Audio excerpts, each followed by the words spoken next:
How are you today? Do you believe that it is the last week of the semester, last 4 days of the semester? You ready? Do you want to? I can extend it for another week if you need more time to cover everything, or if you don't want to start thinking about summer break coming up, and the day is starting to look like summer, isn't it? I mean, not like last Friday when Malvina and I, since she was acting on your behalf, Henry, we almost closed the college because of the snow. Malvina wanted to. She was trying to, strong arm me to close the college on Friday. But what was it, May 10th? And that's common, right? To have, it's not uncommon, maybe I should say it that way, for us to have snow that late in the spring. But somebody said it is uncommon. But we won't have it in June anytime, will we? No June. I told my family and or friends in Minnesota that it snowed on May 10th. What? Are you crazy? It didn't even snow here, in Minnesota. So anyway, I think we're done with the snow, and we've got a beautiful spring to enjoy, don't we? So I do have to say, as I get ready to begin the presentation on the budget, that we're in much better condition than we have been in the past. So it is a good feeling, and it took a lot of hard work on the part of many, many folks. But, one of the things that really did help us is when we had the bond election, that we reorganized the way we took in our mill levy so that part of it could go to operations. So that has been just a huge godsend, without a doubt. So that's one of the reasons, besides living in Santa Fe, knowing that right now the economy is very good and there's a lot of construction occurring, and that certainly helps our property taxes and the funds that we get. So we're blessed to be in a community that supports education and supports Santa Fe Community College. When I try and explain this to folks that don't live in this type of a funding environment, they say, oh, you mean you get property tax money the way the public schools do back in Minnesota, for instance? Yeah, just like that. And the community votes, to support us. So we are indeed very fortunate to live in Santa Fe as it relates to the support that we get for education, for higher education. So it was an easier process to develop the 1920 budget, and the governing board did approve this budget, as this slide shows, on the 29th of April, but it was this year. That was a typo, okay? We just want you to know they approved this budget in April 29th, 2019. So remember that. It wasn't last year, because we didn't know last year what this year would hold. So let me begin with the revenues that we are, Okay, did I see another one? Okay, well then I'll just do this. And I'll just come over here. So the revenues, it didn't want to work. Okay, check it out. That we're expecting in broad estimates. So our state appropriation increased by $911,000 for FY20 for a total of $10.8 million. It's good now, okay. Of that, the ING base appropriation, increased by $807,000.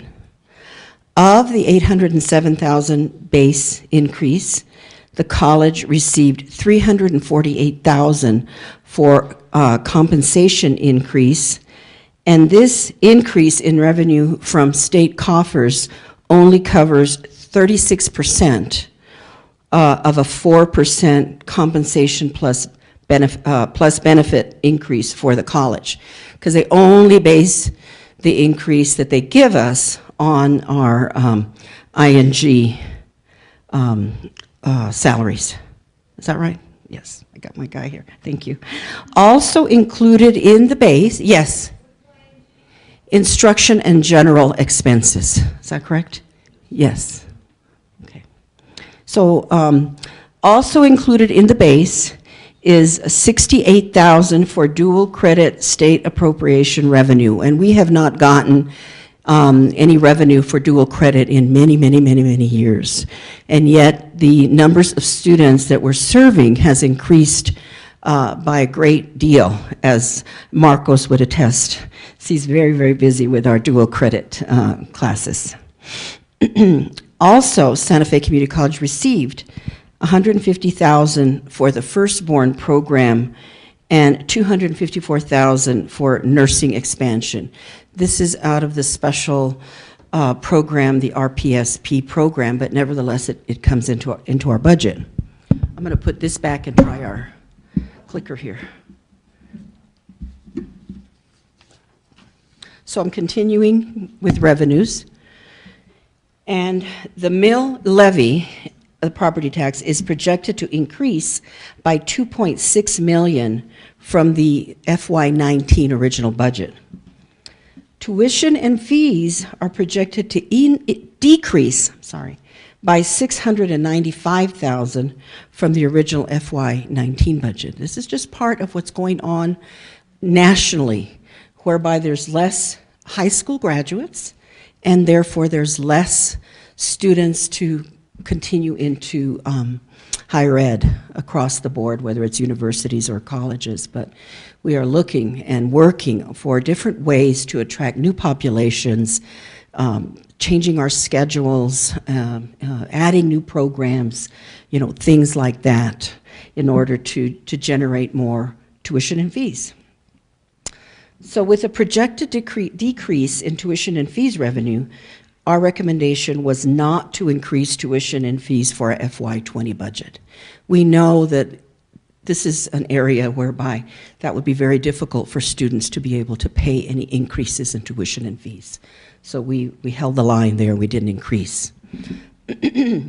So other sources and sales and services revenue projected to decline by $70,000, and that includes some of the revenue that is generated in-house, such as the East Wing Eatery, and is the Kids College in this?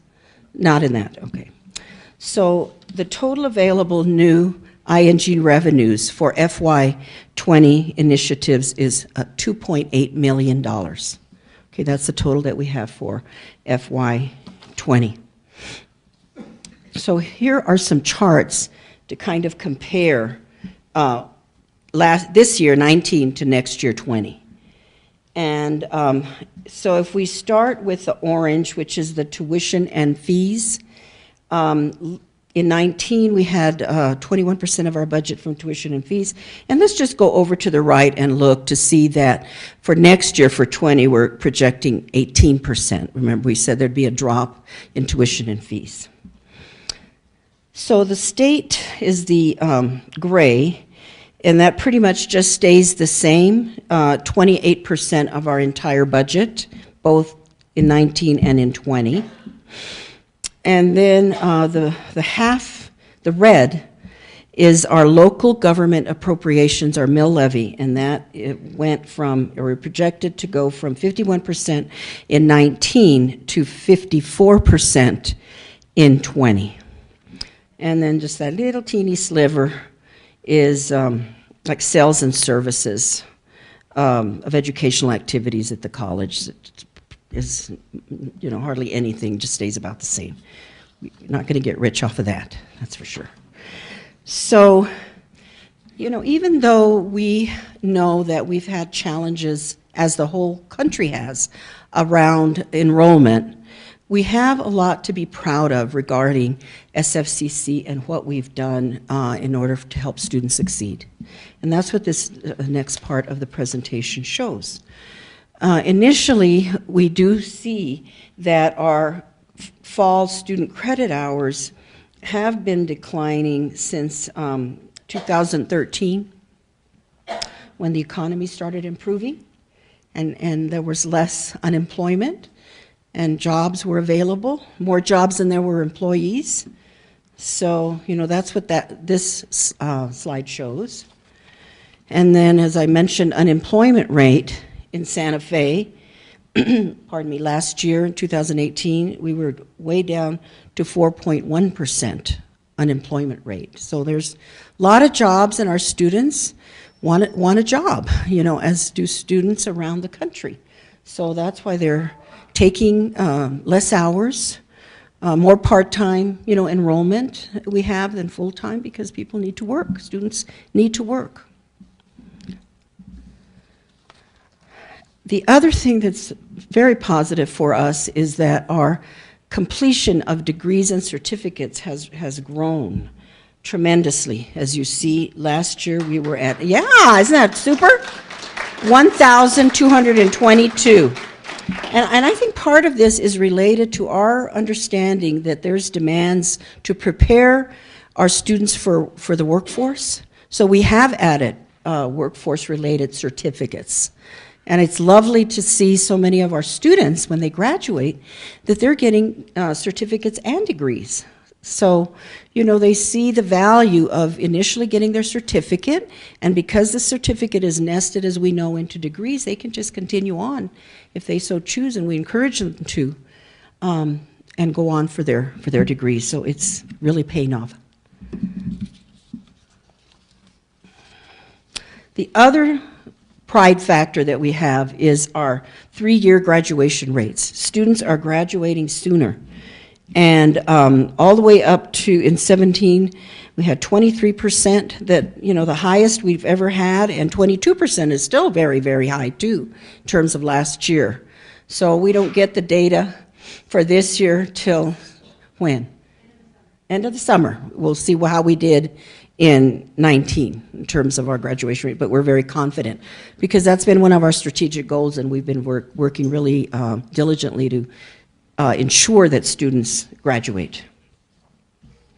Additionally, we've had very high retention rates, again, that we've been working on. So this shows the independent community colleges, and we have the 3rd highest retention rate at 65% of all the independent community college, with only Clovis being at 67% and Mesalands being at 72%.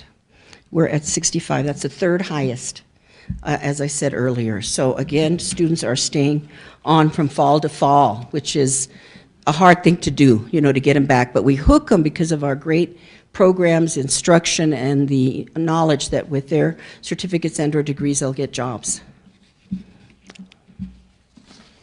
The other thing that all of this shows is that our performance as a community college in New Mexico higher ed is excellent. In 2011, 2012, based on the funding formula, and our maybe not as many successes as we should have, we were 17th out of 17 colleges, okay, in terms of the funding formula.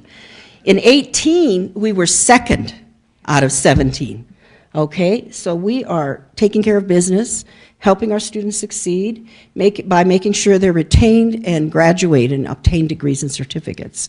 So let's give ourselves another hand, please.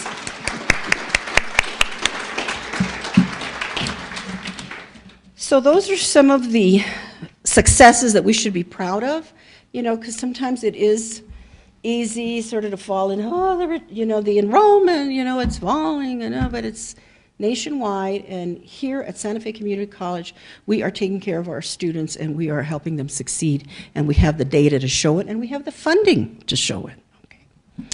So now let's look at our projected FY20 expenses. I mean, this is what the governing board approved. So for funding ING expenses in FY20, what we have is, what we funded is a 4% pay increase plus fringe. We funded a compensation study allocation. As you know, we've been working on that compensation study with Evergreen Solutions. And by the way, they have done incredible work. And the fee was very reasonable. I believe it was only $60,000 to conduct the in-depth work and we've continued to ask them to do more. And they're not sending us additional bills. They're continuing to refine what we asked them of the data. So it was a very reasonable and in-depth and continues there. And the reason that there was a few changes is the board asked that they, because we did some market comparisons with other colleges, and the board asked that we stick to the community college comparisons rather than including universities, because we have, different salary scale than UNM or NMSU. So they had to make a change there, and that we were lacking one community college that we're getting their data. So it's almost there. Pardon me. And I also wanted to mention that on that compensation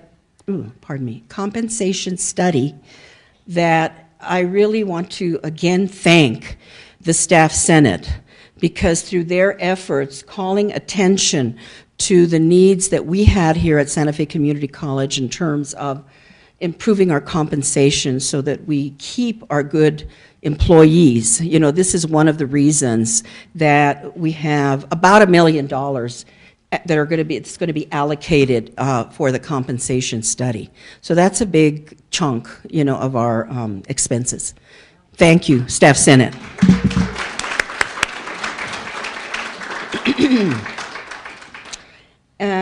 Again, that also includes a fringe benefit increase, which is required by the state, and it went from 33% to 35% for all regular employees.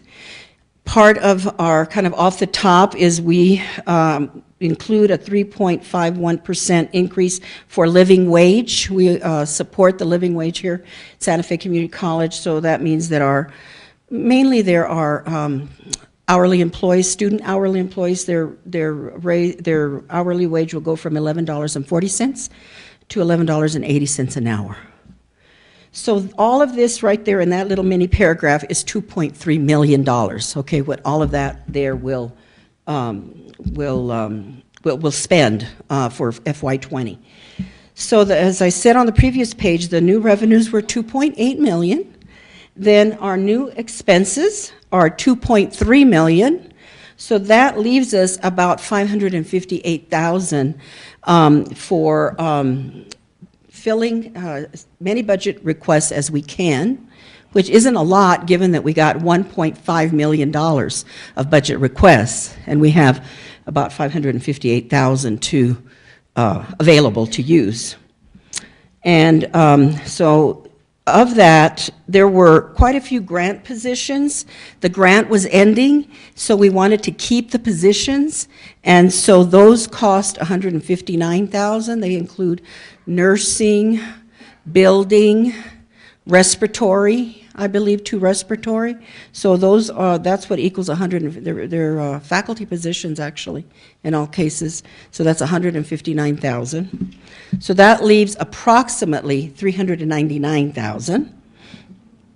Of that, we are transferring about 47,500 to plant funds. As we were going through the budget request process, we heard, and also the local GEO bond allocation process, we heard from faculty and staff that there were some instructional needs, like, I always remember this, broken easels, in the art labs, and kilns and things like that, that just over time and use, they break down. So we reserved about 47,500 that will be in the, for instructional equipment, and that will be the deans and the Vice President Peters to work with the faculty, identify those, and fund them from this special fund. So looking at our expenses, for compared to FY19 and FY20, so the orange is FY19 and the gray is FY20. So there you have this bar chart showing increase in the instructional budget from 15,900 and change to 17,000 million. This is million, I'm sorry. 15,965,000 to 17 million. The next chart is, or the bars is academic support, and that's going from 3,654,899 to just over 4 million.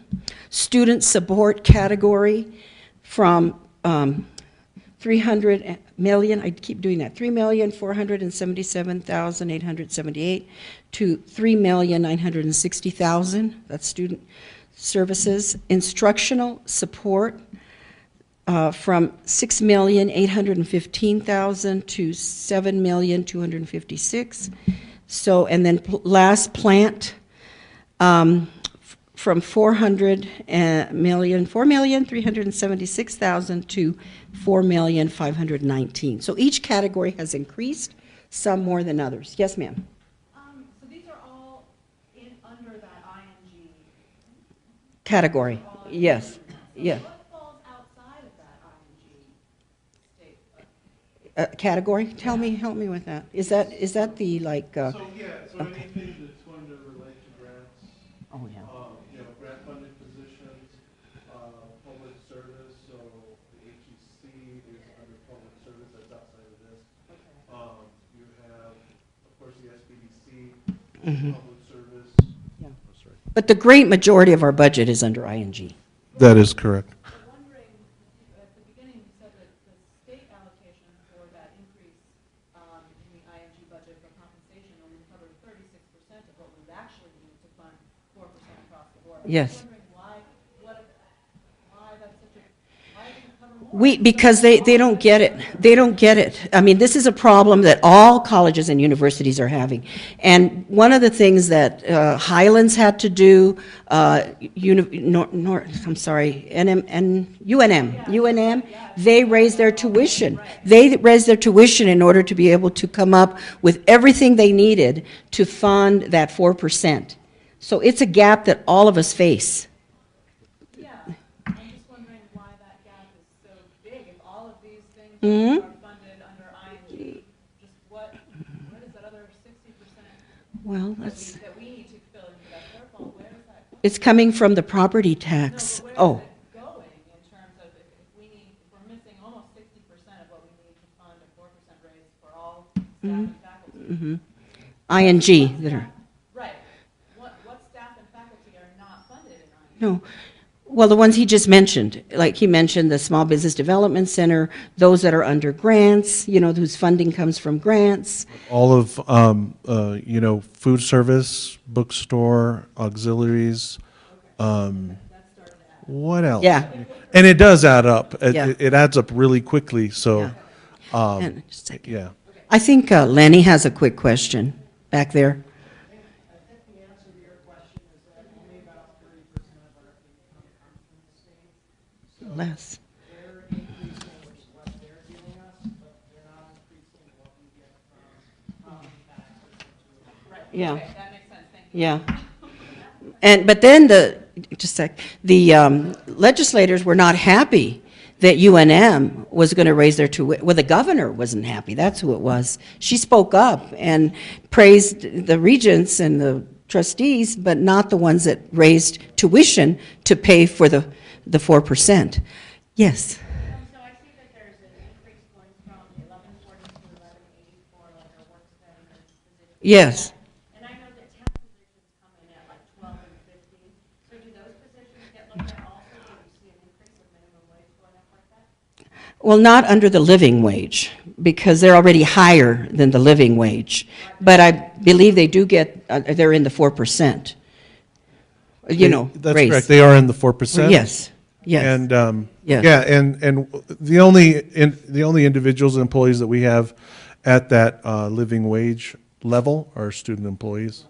And I think it's important to note that SFCC, because we're a state institution, we don't have to abide by that county ordinance, but we elect to do it, and I think it's the right thing to do, especially because the state did pass a minimum wage statewide that in 3 years will need to be at $12 an hour for all institutions statewide, and we're almost there. So this is another thing that other higher education institutions were really, really concerned about, because they, this was going to really impact their budget. But since we've been following the minimum wage, we've been preparing for this. So it's a really good thing. I think It's not something special about this not institution. catching us by surprise like it is these other places, that other colleges.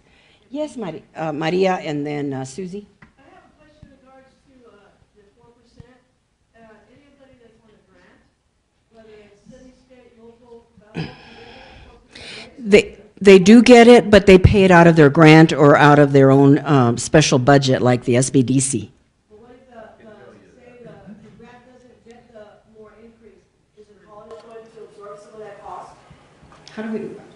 I think there's enough money in there. Now, normally with our grants, they ask us for a budget as we begin the start of fiscal years, and so we notify the grantors that this is what the college is doing, and they normally will fund It's it. covered. It's been covered as long as I've been around, not just here but other places. Susie. I'm wondering, because I know the last raise we had, quite a few people missed it because they were put into new positions, and so they didn't get part of that raise. So will that happen this time? Well, the college has followed that process, based on when the individual is either hired or whether he or she has gotten a recent promotion within the second part of the fiscal year. So, yes. Mm-hmm.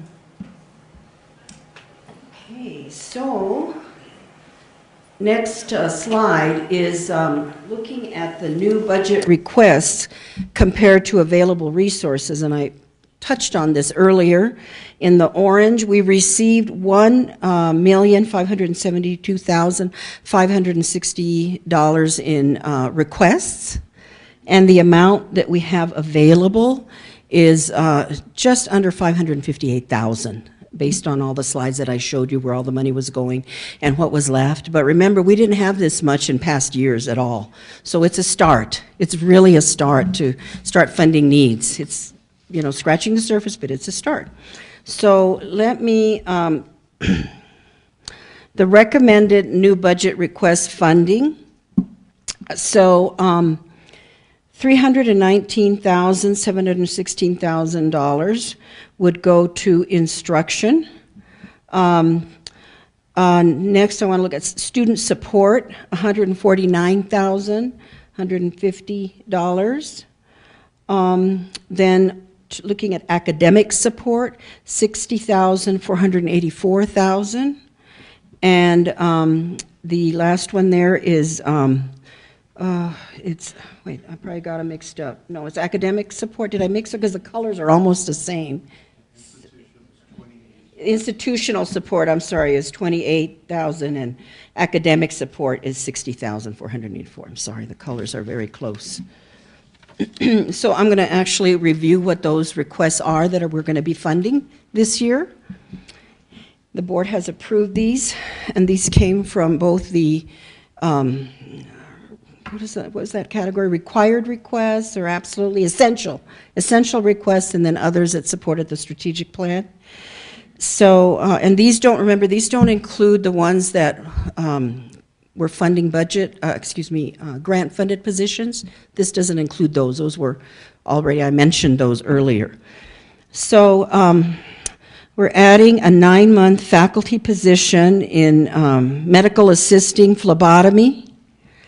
We're adding $7,000 to the supply budget because this is going to be an accreditation year. We're going to have an accreditation team visiting, and we have to pay for those members to come, so that's what that's covering. We're adding a 9-month faculty position in chemistry. We're switching an administrative position from a 0.5 to a 1 point, and this is over in accessibility services. Their numbers have increased tremendously, and they need a professional to help them process students and greet them, etc. The next one for $27,397, we're switching a technician in the greenhouse from a 0.5 to a 1 point, greenhouse technician. We're adding a 0.50 cashier position. They don't have time for anything over there. They're so busy. So they needed another half-time position. We're adding a coordinator position to assist with all the changes in the Gen Ed, in the catalog, in the scheduling, et cetera. To assist with all that, there's a coordinator position that will be added there. We're adding one advisor. There were 3 requests for advisors. We're adding one, and that's going to be the transfer advisor. The state is putting a lot of emphasis on transfer, and those are probably the next metric that we're going to need to meet to improve our transfer rates. So we're adding a transfer advisor. And then this last one, we're putting some money in to continue with our Pilas internship program. And in order to place students, as a matter of fact, perfect timing. I just heard today that we're getting our money from LANL to pay for the actual students to be in paid internships. We're getting the money to pay the students, and this is the coordinator that coordinates with faculty, with finding positions in business and with the students and preparing them, etc. So that all equals just under $558,000. So these are the requests that are being funded in 20. Yes, Andrew, sorry. Oh, you know, we didn't talk about that. I think that the majority are going to be posted. You know, that Pilas internship coordinator, it's still a temporary position, so Yael will still continue in that one. But I think for the most part they'll be posted. I think. We haven't talked about that. Terrence, what are we going to do? It really depends upon the actual position and what the needs of the operation is at that time. So it'll be a little bit of both. Okay. I'd say if they need them right away, we may not be able to fill them if we post them by, the next month.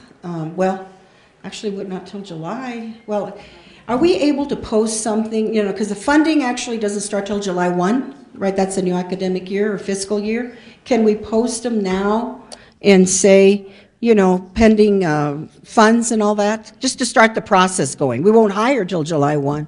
Okay, so we can post now. So supervisors, get with Terrence and he'll help you with that. Yes? Quickly, the 2 faculty positions? Yes. I was wondering what that MA stands for. That's medical assisting and phlebotomy. Oh, no, it's master's. It's 9 months with the master's. Oh, that MA. I'm sorry. I was looking at the first MAST. Excuse me. Thank you. Other questions? Because you all were, and it was fine. You were asking questions as we were going along on some of the earlier slides. So, yes. The automotive department or whatever, is that still happening and where is that? Oh, yes, absolutely. You mean, are we still breaking ground on an automotive technology center? Yes. You're all invited. It's June 26th. And where will that be? It will be housed, on the same side of the street as, where the fitness center is, but just further down on the other side from the Trades and Technology Center. That's where it's going to be, and we did a study. That worked out the best because it provides enough parking spaces that are required not only for repairing cars, but also for the students. And then there's room for growth, like if we expand to diesel program later. So that's why we did it over there. It is across the little road. Mm-hmm. Other questions? Well, have you been wondering about our wood carving over here? So who knows what it is besides the ones who already know? Yes. It is a ceremonial mace, and it's used in many institutions of higher learning as part of the pomp and circumstance at commencement and other official events for the college. So I'll tell you about this one. So it's a staff that symbolizes office or authority. The mace was designed especially for us, and it's constructed from local woods and symbolizes the transformational power of education. It's loosely based on our college's logo, an elm, the piñon pine ball is protected and supported by 4 bentwood elements atop an elm staff. The pine orb, transformed by turning, tool, and flame, has a complex swirling grain within its hardened, unified sphere. The ridges, Nick, could you come up here and help me? Can you hold up? Hold it up, please. Just so they see the ridges down there. Kind of do it at a slant. Kind of. The ridges that form the handle of the staff relate to the 6 overall divisions of faculty and staff within the community college. Together with family and friends, these elements provide the environment that enriches and transforms our students and prepares them for their future lives. This maze project, I talked to Douglas Jones, our program head in woodworking, about the possibility. As you know, a few years ago, our jewelry making program made the medallion that the college president wears, symbolizing SFCC. So it seemed like our woodworking program maybe could make us a mace, and that's indeed what Doug Jones did. And thanks to him and his creativity, his skill and talent, Dr. Bernadette Jacobs had input, as did Laura Yates and Margaret Peters. And Laura Yates is an adjunct faculty in fine woodworking. She turned the amazing pine orb, and she provided, listen to this, the Siberian elm lumber, which is for both the mace and the stand. And it came from a salvaged tree from downtown Santa Fe. So isn't that great? So that's our ceremonial mace. And so I'll be carrying it in at commencement, and the stand will be up on the stage so I can play, and it's not for hitting or golfing. And it'll be up on the stage at commencement, and I'm sure that we'll use it. That Dr. Rowley will use it for other events where we want a little bit of pomp and circumstance at the college. We're going to make a brass plaque that shows the date that it was made and that what woodworking made it, just so that we remember. So there you are. You got to see it first and hear the explanation. Any other questions on anything whatsoever? Yes, Uta. Yes, they will. Yes. Are there any correlations between the lack of availability and housing in Santa Fe and employment and our enrollment? I'm just wondering if the increase, particularly in apartment complexes, some of which might be full of affordable housing, some of which might not be particularly affordable because they could pay that in lieu of fees, is that, have there been any studies or anything demonstrating what effect, positive or negative, that might have on us in terms of That's enrollment? a very good question, Sarah. And I don't know of any studies. I don't know, Josh has done any or heard of any. So the only studies the college has conducted is the correlations between unemployment rate and enrollment. And so there's a very strong relationship. I'm not going to go into the math details, so we'll probably have to talk to you after this meeting about that relationship. And also the increase in degrees and certificates. If we're graduating more people at a faster rate, that also has a relationship with our enrollment line. But I think housing is a good question, something that we need to think about. Unless we solve the housing issue within our community, the housing situation will determine our student enrollment situation for our future. So I'm glad you bring that up. Yes. Question, you mentioned earlier that there was money in the approved budget to address what came out of that compensation study. Correct. What is the timeline for addressing the results of that study? Yes, a good question. So in the, there's different solutions that Evergreen Solutions has suggested. And so the board has been informed of those. And, there is one, which I can't even remember because there were so many, that, is looking like the best one for us. And even though it might be the simplest to implement. There's still going to be some complicated aspects of the process that will have to occur. So what will probably happen is that the 4% will appear in the July page. 4% will appear in the July. The compensation study increase, because we're going to need a little bit more time to get all that integrated, et cetera, will appear in the August paycheck. Mm-hmm. We don't know what it is yet, but yeah, it depends on what the board decides, but that's still nevertheless what the plan is, and we've all talked and agreed on that. Okay. Yes, Sarah. I'm putting on my cynic's hat here. You wouldn't do that. Medical insurance premiums, is that going to go up? That was any offsetting? I mean, down. Where else does it go? It's not going to go down. I know that. That's correct. They haven't been going down, and I think that, you know, I would expect for at least healthcare premiums to consistently increase unless there's some sort of policy change that takes place. For beginning in October of FY20, the New Mexico Public Schools Insurance Authority raised the rate an average of 6%. But it's the way that we do it here at the college is the 6% increase on the premium is shared by the employer and the employee, and in most cases, SFCC takes most of that, you know, because depending on your pay schedule and your pay range, you know, the institution will pay 60, employee pays 40. So of that 6% average, it will increase like that. So it's proportional on the ratio. But I would check with HR on you know, how that's going to affect you, particularly with your health insurance.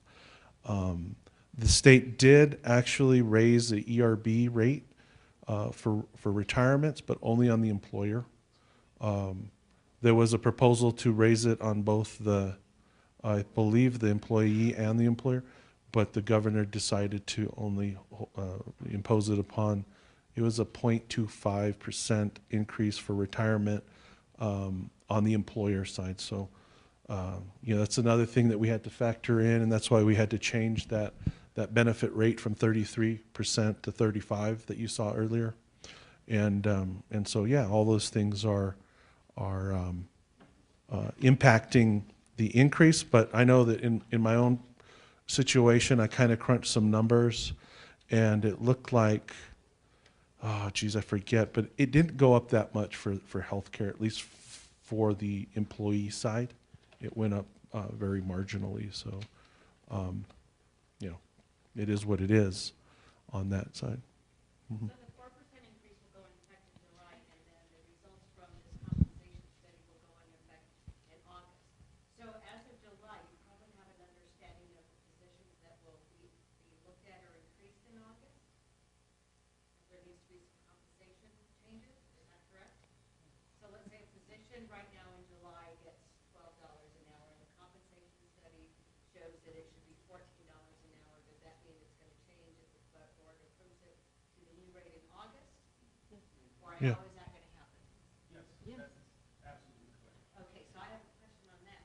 If you already know that, let's say, my position or whatever, just for an example, needs to be increased in August, are you going to increase the 4% on that increase? Or are you going to increase me on my current, and then we get? Yeah, no. There's an order of operations, and we knew this question was going to come up. The way I think you're talking about it is the college would never be able to afford that with all of these things. So the order of operations is July 1, the 4% goes into effect, and then any difference between what that wage is and the compensation study wage is going to be the difference in there. So in August. Yeah. I would like to know whether the fiscal year 20 budget will be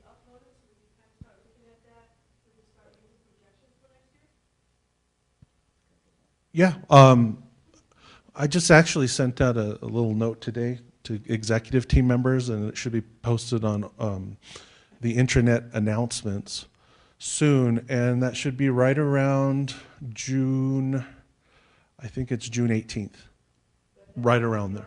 Yeah, that the FY20 budget will be available. Did you have a question? I just wanted to, I guess, ask Terrence, I guess, about what kind of communication we can expect looking forward to August. And this is obviously something that's affects a lot of us and is close to our wallet. So I'm just wondering what kind of communication we can expect. Yes, absolutely. You recall the focus group meetings that we had to collect the data for the compensation studies. We will have focus group meetings very much like that to share the results of the compensation study.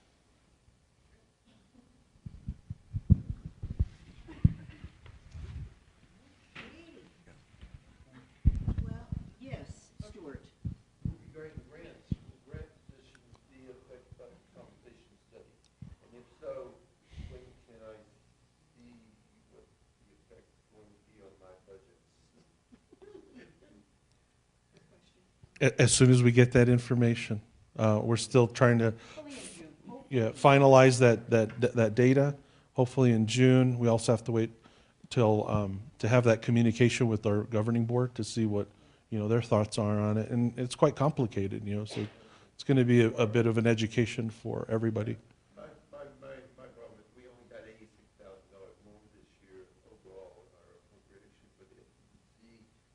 I've got to split that on 20 Yeah. years. Yeah, we can talk about that, Stuart. So I'll have to figure out Yeah. how. Just wants to be prepared. Yep. Stuart's with our small business developments. I would like to just point out one thing before you close, Dr. Cervantes, that while we've been able to, in a lot of ways, turn the corner, our audit, financially is very good in terms of the results from last year's audit, which really shows the public and legislators and others that the college is operating, the way we're supposed to, and at a very high level. So that's really good news. We also were able to do a lot of these things. So earmarking about $1.3 million for salary and benefits on the compensation study, funding a little over $500,000 of budget requests, making sure that we address the living wage increase and benefits increasing and things like that. We're able to do a whole heck of a lot of things with this budget, along with improving we didn't talk about cash reserves to the college. While we don't have at this point in next year any plan to deposit more funds into cash reserves, which we still need to do, we decided that there's just too many important things that we needed to fund next year. But after this year, we're going to have been able to deposit about $3.5 million into our cash reserves. And so we're going to be right at about $6 million of cash reserves moving forward, which will really help the college because that's been an issue for us in the past. And so, financially, the college is in a really good place, and yeah, we've sort of turned the corner in a lot of ways. So, Good feeling. yeah. Yes, Christy. I just want to say, after 20 years of these sorts of presentations, I really want to give kudos to Nick, because I know he's been an amazing job. Absolutely. Yes,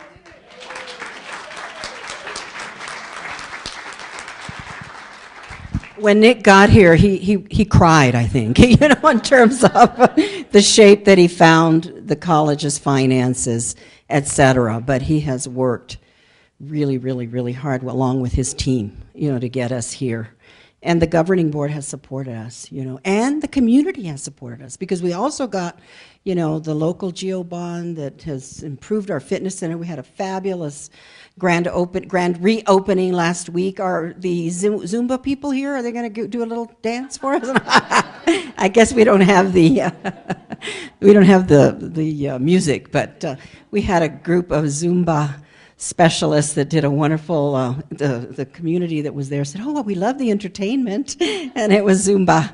Anyway, it was a great grand reopening, and we love our fitness center as we love the entire college. So I think we are done. If there's no more questions. So see many of you at commencement and at the HSE graduation and at the master's graduation and at the community and schools graduation. It's a graduation season. Thank you very much.